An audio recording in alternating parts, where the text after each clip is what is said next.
Alam mo, isa sa pinakamasarap na pakiramdam, ang pagmumotor ng long ride. Hindi pong pagsakay mo pa lang ng motor, pagpapaandar ng engine, may mararamdaman ka ng kakaibang saya. Dahil kapag nagmumotor ka na sa mahabang biyahe, talagang nakakawala ng stress at ma-appreciate mo pa ang ganda ng mundo. Yung tipong habang nagmumotor ka, masasabi mo na lang sa sarili mo na, wow, ang sarap palang mabuhay. Ang ganda pala ng mundo. Lalo na kapag ang patakbo mo ay chill lang. Yung ina-enjoy mo lang talaga ang moment. Madami kasi tayong kanya-kanyang problema sa buhay eh. Pero pag nagmumotor ka na, makakalimutan mo ang problema mo. Lalo na kapag maganda ang view, maganda ang kalsada, tapos di mo namamalayan, nagkakaroon ka na pala ng positive mindset. Dahil magaan ang pakiramdam mo eh. Kaya kapag stress ka na, kailangan mo lang din talaga minsan ng mahabang biyahe bilang isang pahinga. Ang weird, no?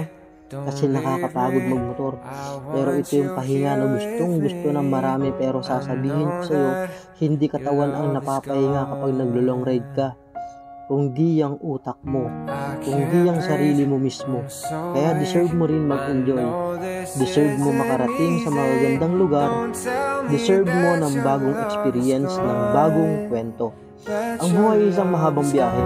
Madami kang pagdadaanan, iba't ibang uri ng kalsada, malubak, mabuhangin, madulas.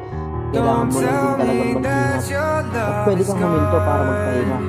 Tapos, biyahe na ulit. So, paano ba yan? Sa muli, ride safe always at huwag kakalimutan magdasal bago mangyari.